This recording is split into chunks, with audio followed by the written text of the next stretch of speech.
Me gustaría investigar aquí la idea del cerebro como formador de glifos o formas primordiales de escritura que combinadas y compuestas nos permiten desbloquear formalmente elementos encriptados en el espacio-tiempo. Creo que en este análisis de pronto el Reiki puede adquirir un cierto sentido teórico como lo adquiere la alquimia como herramienta psicológica cuando uno lee a Jung. Para entrarle al asunto vamos a fijarnos en la investigación del arqueólogo Lewis Williams sobre el modelo neuropsicológico del arte rupestre, sobre todo a partir de su libro La mente en la caverna.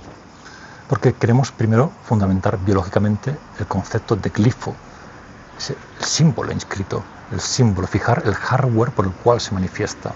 Y este tal Lewis Williams tiene una teoría muy interesante, propuso en los años 80, una teoría que conecta experiencias visuales en estados de conciencia alterados con la producción del arte rupestre paleolítico.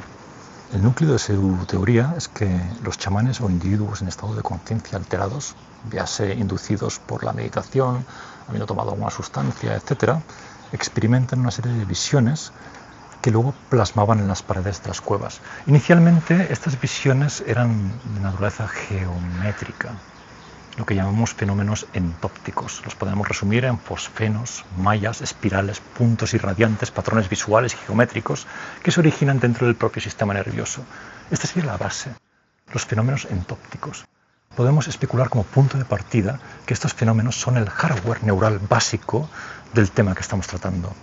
Los glifos primarios que emergen de la propia arquitectura del cerebro de forma transcultural y que pueden ayudarnos a comprender esa anomalía que describía el mitólogo Robert Graves cuando decía cómo es posible que existan símbolos compartidos entre culturas que no han tenido contacto entre sí.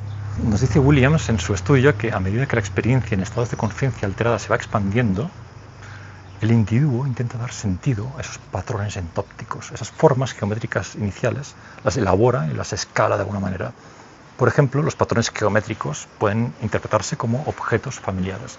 Un zigzag podría ser perfectamente una serpiente. La escalamos la figura del zigzag a serpiente. De alguna forma, por decirlo así, empezamos a cazar fantasmas y a dotar de significado cultural a las formas inherentes, dando lugar a una especie de protonarrativa. Ahora, hemos de tener claro que los patrones neuronales iniciales solo configuran una parte de la construcción del glifo. La geometría inicial es una parte, luego añadimos capas, vamos capa por capa. Cuando el chamán profundiza en los estados de conciencia alterados, se siente inmerso en un mundo, muchos lo habréis visto o sentido, lleno de vívidas y realistas imágenes de animales, monstruos, composiciones más elaboradas en las que la sensación del yo tiende a disolverse. Aquí el fantasma del glifo se manifiesta plenamente y se carga de significado cultural e individual. El glifo se dibuja o se invoca como imagen arquetípica, cuyo origen son las formas geométricas. Conectamos especulativamente así al glifo con un substrato biológico a través de esta obra de Lewis Williams. Quiero citar ahora a un investigador contemporáneo de notorio prestigio en el campo de la neuropsicología que además tiene un fascinante canal de YouTube. Hablo de Andrés Gómez Emilsson, citado por cierto varias veces en el Discord y creo que en este canal, ese Discord que tenemos por ahí perdido en el que se habla a veces de cuestiones extrañísimas. Este hombre es el director del Qualia Research Institute. Sus estudios resuenan mucho con los de Lewis en la medida en que parten de geometrías subyacentes también. Y algo que me encanta de su canal es que él presenta perfumes en el canal y siempre son magníficos demostraciones de gran conocimiento químico. Y luego entra en materia de sus investigaciones en torno a la consciencia relacionado con psicodélicos, estudios computacionales muy interesantes y analiza precisamente, él nos habla, Emilsson, de los qualia, las experiencias internas, cualitativas, las experiencias subjetivas del inconsciente. Estos qualia como si fueran patrones o formas específicas de procesamiento neural, literalmente formas. Gómez Emilsson y el Qualia Research Institute trabajan sobre la estructura topológica del espacio de qualia y la valencia. Con valencia queremos decir si algo se siente bien o se siente mal. Para que nos entendamos en términos prácticos, su investigación trata de descubrir cómo se pueden optimizar la experiencia subjetiva, es decir, maximizar la valencia positiva, la armonía de los estados internos, mediante la ingeniería de estados emocionales. Esto implicaría que ciertas configuraciones neurales serían inherentemente mejores o más deseables, y él lo vincula todo con una serie de geometrías esenciales que derivan de ciertos estados. Hay estados que tienen una serie de geometrías que pueden causar valencias negativas y otros estados un tipo de geometrías que causan valencias positivas. Okay, so here is the pitch. Here's the thing I want to communicate in this video primarily. Think about how difficult it actually is to concentrate your attention in meditation, right? It's like you're trying to focus in a center of your vision. For example, focused attention meditation, and you try to do it and you try to do it, but the attention kind of like leaks in strange ways, and sometimes all of a sudden you're paying attention to the periphery, like the opposite of what you wanted.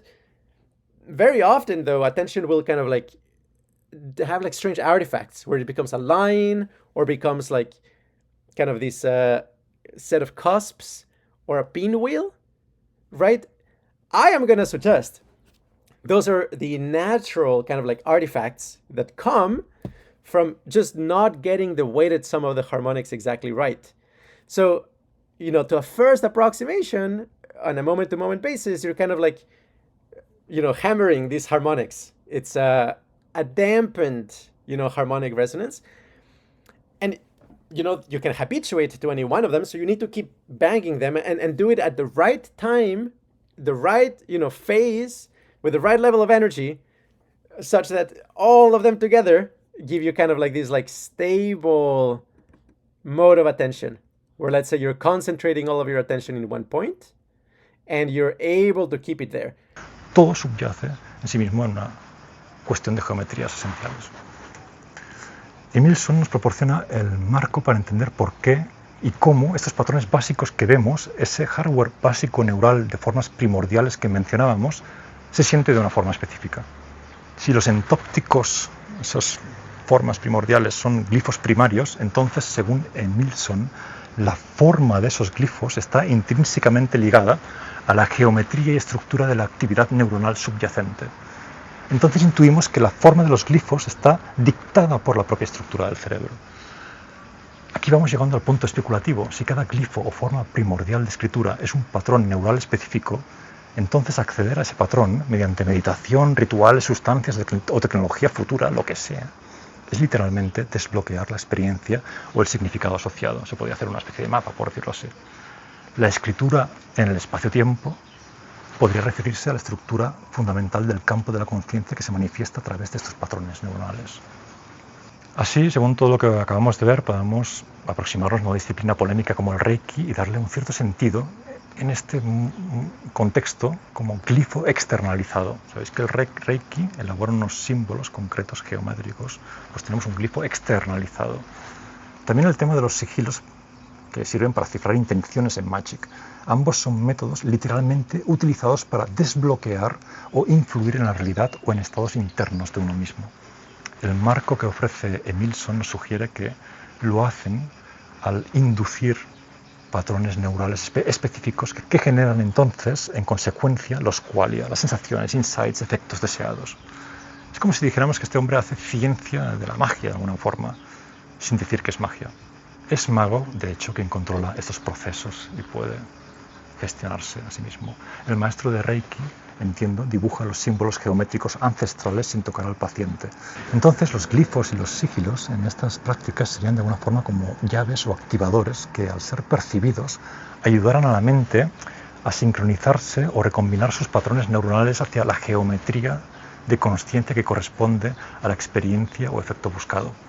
Esta clara conexión con nuestros estudios Magic proviene del mundo de la ciencia y se está desarrollando ahora mismo con rigor. Creo que lo muestra el canal de este tipo, al que podéis visitar, como dice Emilson, muy interesante en sus estudios, sus horas de conversación y sus, especulaciones.